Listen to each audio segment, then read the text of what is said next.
स्वामी समर्थ.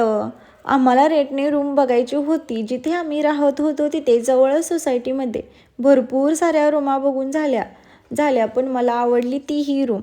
जे रूम मालक होते ते रूमबद्दल बरंच काही सांगत होते, पण तेव्हा काही लक्ष दिलं नाही. जेव्हा रूममध्ये राहायला गेलो तेव्हा रूममध्ये भरपूर अशी पॉझिटिव्हिटी होती, कारण तिथे स्वामींचा वास होता.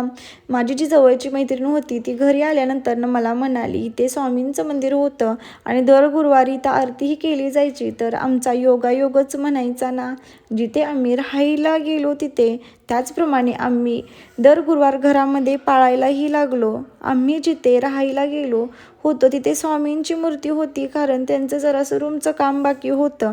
नंतर आम्ही तिथे दर गुरुवारी आरतीलाही जायला लागलो तेव्हापासून. आणि खरंच स्वामी ज्यांच्या आयुष्यात असतात ना त्यांच्या आयुष्यात दुःख हे कोसोलाम पळून जाते असं म्हणण्यात काही हरकत नाही. स्वामी जे पण काही करतात ते चांगल्यासाठीच करतात. असं काय स्वामी आमच्या आयुष्यात आले तरी तेच व्हिडिओ एंड करते.